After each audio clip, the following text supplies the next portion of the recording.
सभी को नमस्कार। आज विलियन नामक चैप्टर के पार्ट 7 में अपन पढ़ेंगे कोलिगेटिव प्रॉपर्टीज में से दूसरी colligative property elevation in boiling point या इबुलियोस्कोपी, क्वथनांक में उन्नयन या क्वथनांक मिति।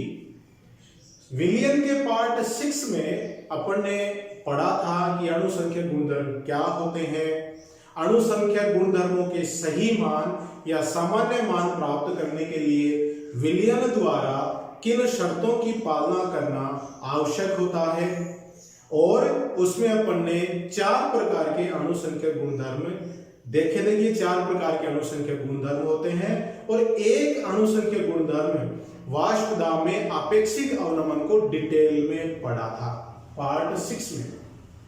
आज पार्ट 7 में दूसरा अणुसंख्यक गुणधर्म क्वथनांक में उन्नयन या क्वथनांक मिति को डिटेल में पढ़ेंगे, अपन यहां समझने की कोशिश करेंगे। सबसे पहले देखिएगा कि क्वथनांक या बॉइलिंग पॉइंट होता क्या है। अगर मैं एक सिंपल सी भाषा में आपको बताना चाहूं तो वह तापमान जिस पर कोई द्रव उबलने लग जाता है या उबलता है उसे क्वथनांक बिंदु कहते हैं। अब ये इस तापमान पर द्रव उबलता क्यों है, देखिएगा। जैसे कोई पात्र है, उस पात्र में कोई द्रव लिया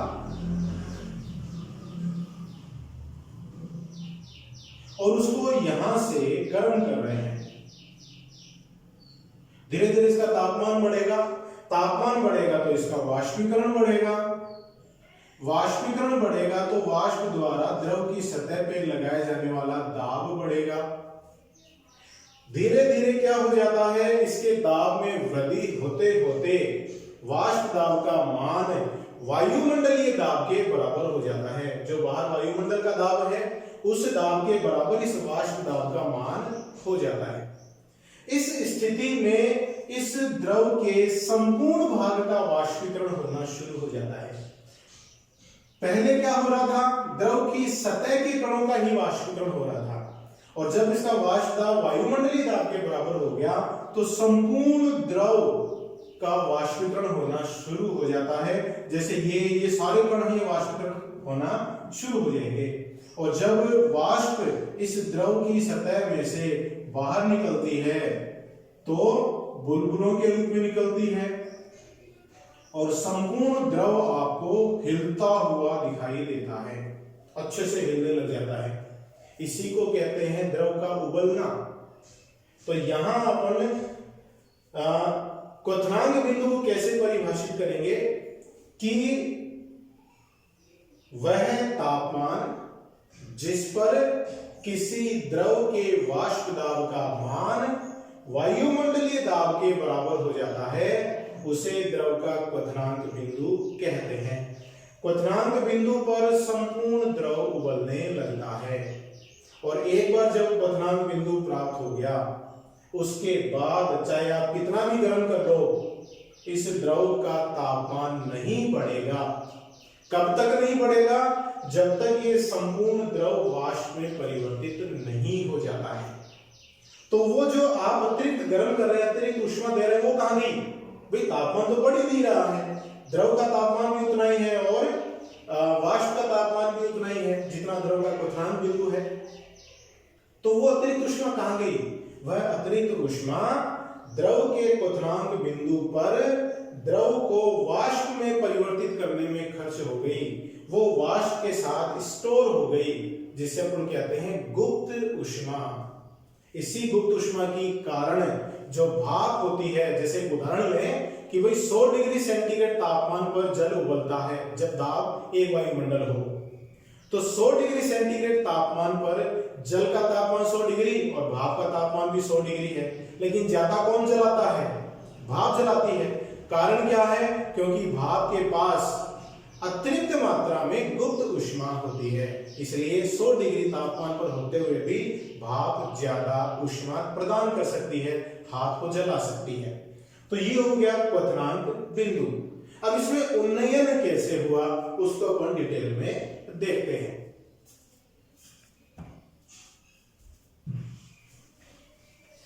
क्वथनांक में उन्नयन को इस आरेख की सहायता से समझने की कोशिश करते हैं। देखिएगा, एक आरेख बना रहे हैं, थोड़ा सा इधर बना देता हूं मैं।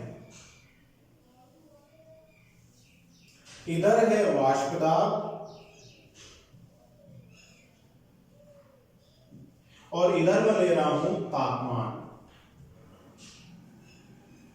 और यहां पर ये जो मान है, ये मान लेते हैं ये है एक वायुमंडल।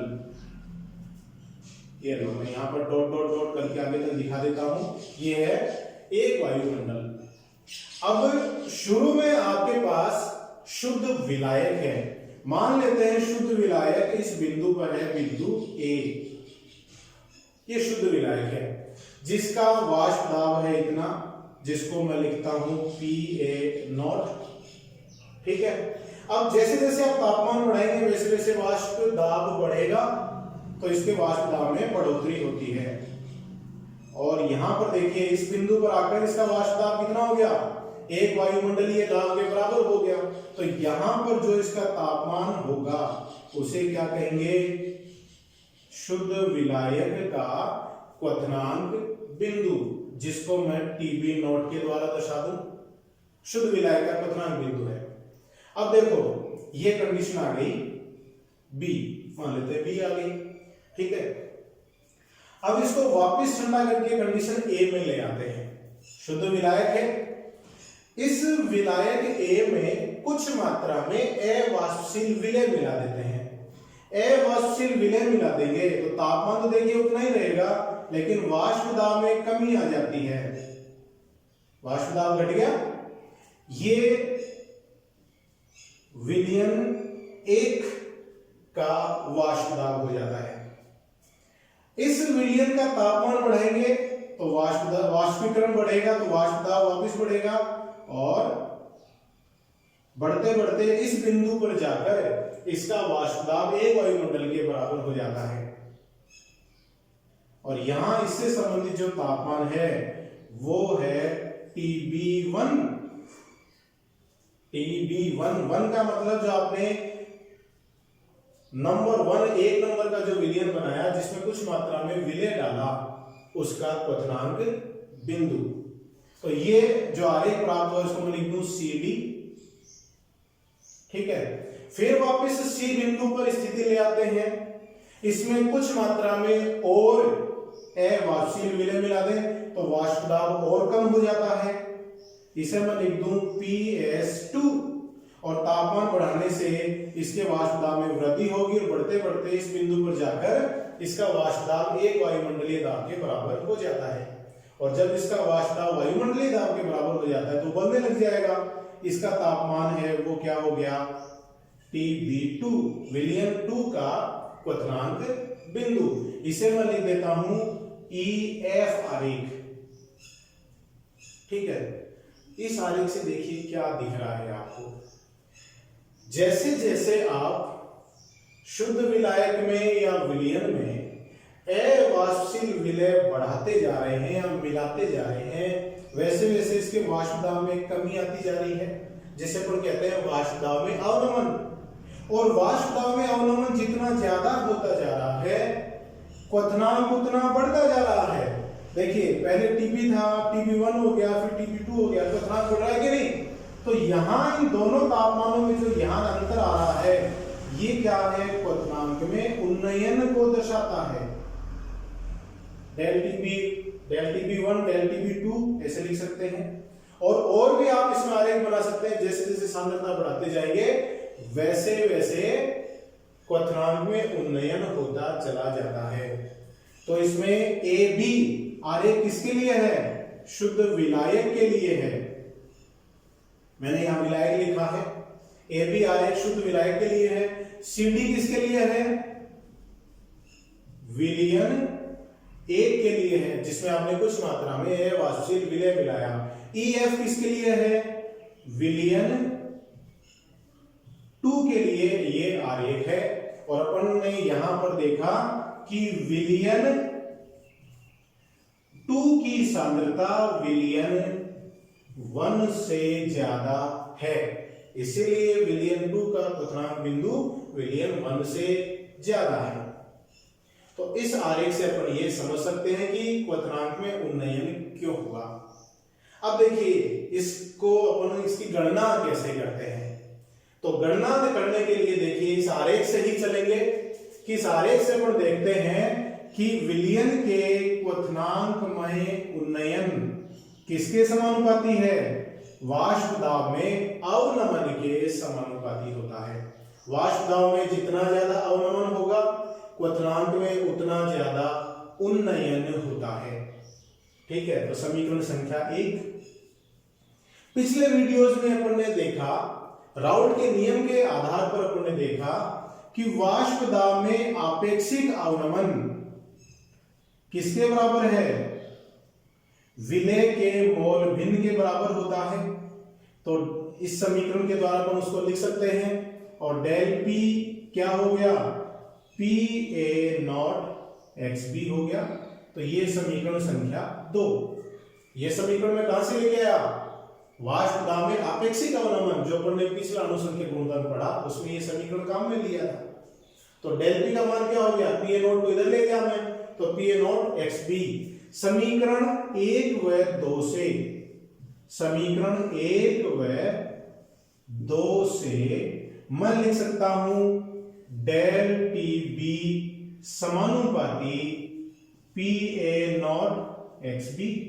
ये मान दिया यहां पे, और समानुपाती का चिन्ह जब हटाते हैं तो डेल टी बी बराबर K P A naught X B, ये अपन लिख सकते हैं यहां पे। समीकरण संख्या 3। के क्या चीज है, समानुपाती स्थिरांक है, समानुपाती स्थिरांक।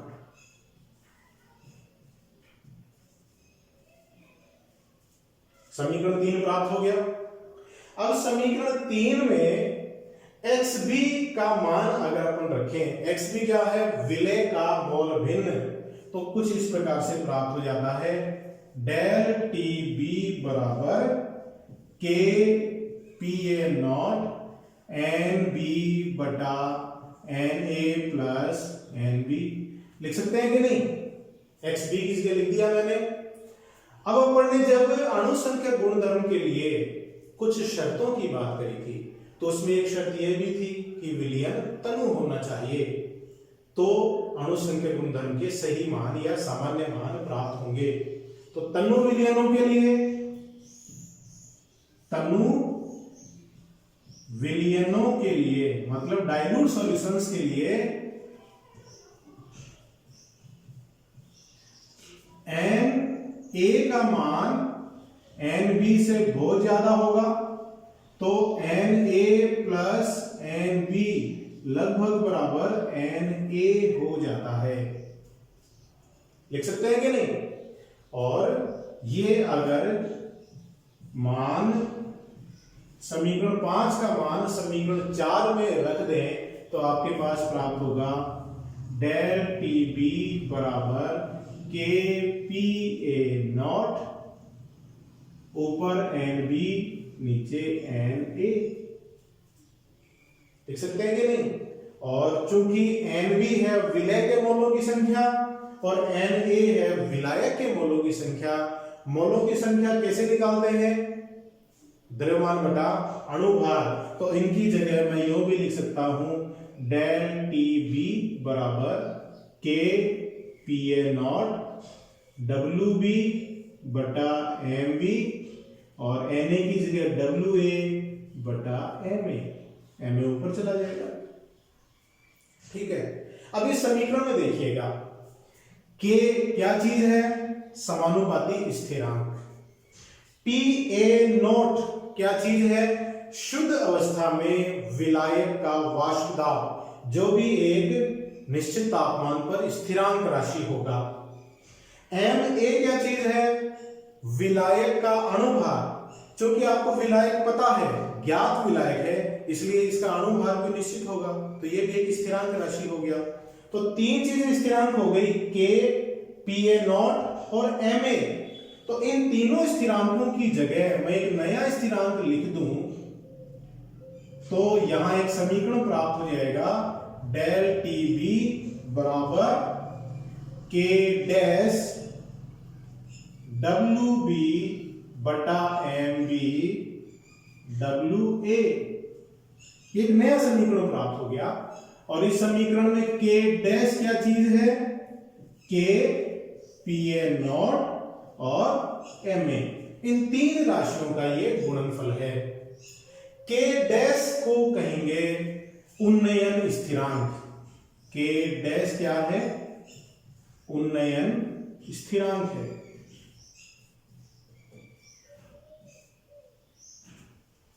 बात समझ में आई क्या? तीन राशियां स्थिरांक है तो इनका गुणनफल भी स्थिरांक राशि होगा।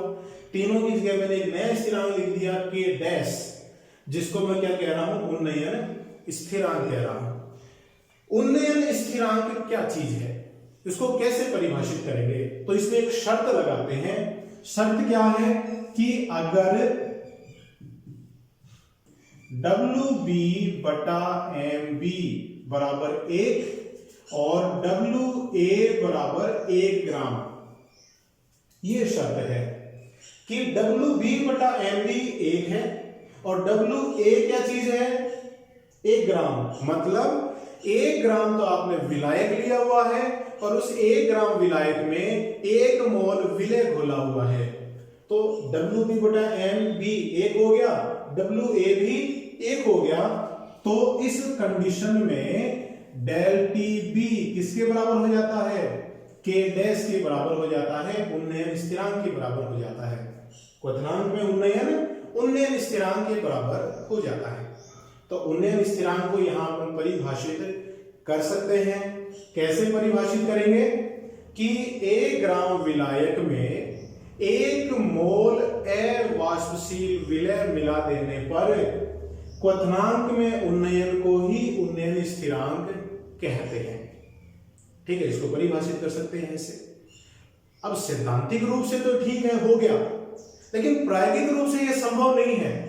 क्या संभव नहीं है कि 1 ग्राम विलायक में 1 मोल विलय को घोलना संभव नहीं है।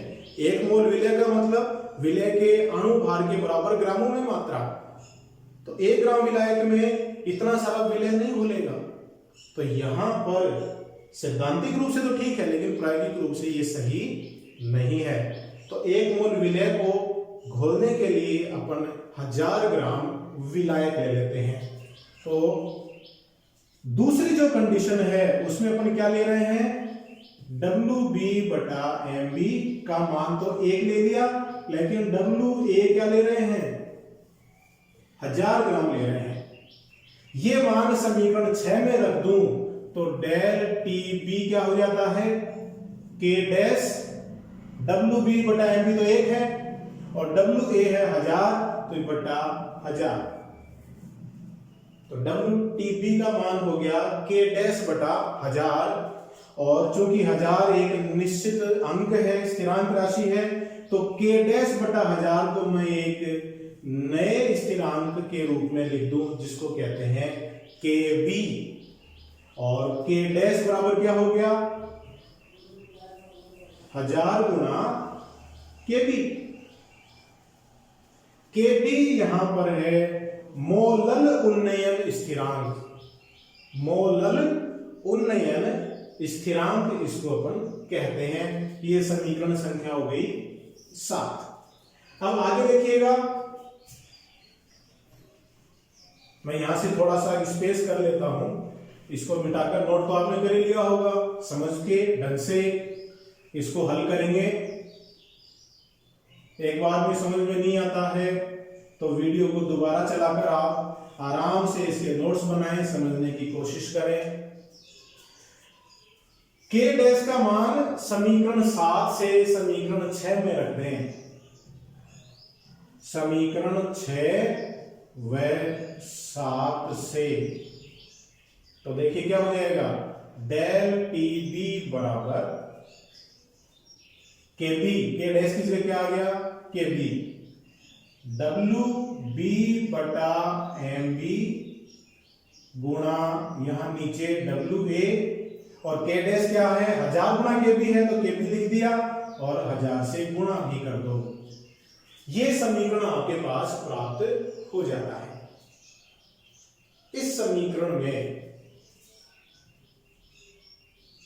ये क्या चीज है जो मैंने डॉट डॉट डॉट में बंद किया है, क्या चीज है? कुछ याद आ रहा है आपको? अपन ने जब विलयन में सांद्रता की इकाइयां पढ़ी थी तो उसमें द्रव्यमान इकाई में एक इकाई पढ़ी थी मोललता, MOLALITY, मोलेलिटी जिसको अपन कहते हैं, वो हो गया ये। WB बटा MB क्या है? विलय के मोलों की संख्या बटा विलायक का द्रव्यमान, किस में ले रहे हैं? ग्राम में। 1000 ग्राम दिया कि नहीं? ग्राम में, और ऊपर गुणा 1000 आ जाता है। तो ये क्या है? डेल TB बराबर KB गुणा मोललता। ये समीकरण प्राप्त हो जाता है। डेल TB बराबर KB गुणा मोललता। ठीक है, अब इसमें KB देखिए क्या है? मोलल उन्नयन स्थिरांक। KB है मोलल उन्नयन स्थिरांक, या इसको इबुलियोस्कोपिक कांस्टेंट भी कहते हैं, क्वथनांक मिति स्थिरांक भी कहते हैं, या क्वथनांक मितीय स्थिरांक भी कहते हैं। कह सकते हैं इसको आराम से। ठीक है, ये होता क्या है, इसको कैसे परिभाषित करेंगे? तो इसमें कोई कंडीशन लगा दें, वही अगर WB बटा MB बराबर 1 और WA बराबर 1000 ग्राम। WB बटा MB तो 1 हो गया और WA क्या है? 1000 ग्राम। तो ये 1000 इस 1000 से कट जाएगा, तो कंडीशन में डेल TB का मान किसके बराबर हो जाएगा? KB के बराबर हो जाता है। मोलल उन्नयन स्थिरांक या क्वथनांक मितीय स्थिरांक के बराबर हो जाता है। तो कैसे परिभाषित करेंगे? 1 मोल अवाष्पशील विलय को 1000 ग्राम विलायक में मिलाने पर क्वथनांक में उन्नयन को ही मोलल उन्नयन स्थिरांक या क्वथनांक मितीय स्थिरांक कहते हैं। इसको इस तरह से आप परिभाषित भी कर सकते हैं। तो ये है डेल TB क्वथनांक में उन्नयन। क्वथनांक में उन्नयन देखिए किस पे निर्भर कर रहा है? मोललता पे। और मोललता किस पे निर्भर करेगी? विलय के मोलों की संख्या पर। तो यहां से अपन कह सकते हैं कि क्वथनांक में उन्नयन विलय के मोलों की संख्या पे निर्भर करता है, उसके कणों की संख्या पे निर्भर करता है, इसलिए यह एक अणु संख्या का गुणधर्म है। अब देखिए समीकरण 6 व 7 से ये जो समीकरण प्राप्त हुआ है इसे मैं ले लेता हूं समीकरण संख्या 8। इस समीकरण की सहायता से अवाष्पशील विलय के अणुभार की गणना कर सकते हैं, या फिर ये ऊपर वाला समीकरण ले सकते हैं अपन। तो इसमें अवाष्पशील विलय के अणुभार की गणना कैसे करेंगे वो देखिएगा। अवाष्पशील विलय के अणुभार की गणना करना। तो ये जो देखिए आपके पास समीकरण है, इसमें अवाष्पशील विलय का अणुभार क्या है? MB। तो MB का मान कैसे हो जाएगा? MB को मैं इधर ले जाऊं, बाकी डेल TB को इधर लाएंगे तो नीचे आ जाएगा, बराबर KB गुणा WB बटा डेल TB नीचे WA गुणा 1000। इस समीकरण की सहायता से आप अवाष्पशील विलय के अणुभार की गणना कर सकते हैं, मॉलिक्यूलर वेट की गणना कर सकते हैं। राइट साइड के जितने भी मान अगर आपको पता है तो अवाष्पशील विलय के अणुभार की गणना कर सकते हैं आराम से।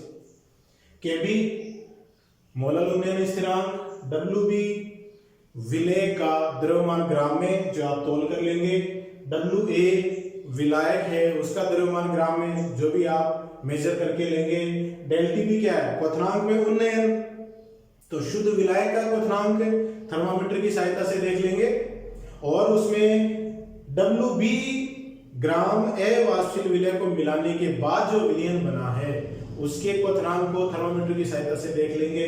तो जो दोनों क्वथनांकों में अंतर आ रहा है वही क्या है, ΔTB है, क्वथनांक में उन्नयन है, तो उसका मान अपना आराम से गणना प्रयोग के द्वारा गणना कर सकते हैं। तो इन राशियों के मान यहां रखकर अवाष्पशील विलय की गणना आप कर सकते हैं। तो ये इसका जो मुख्य उपयोग है अणुसंख्यक गुणधर्म का, उससे आप इसकी गणना कर सकते हैं। अब देखिए वॉन टॉफ ने एक समीकरण दिया था, वो देखिए क्या है, मोलल उन्नयन स्थिरांक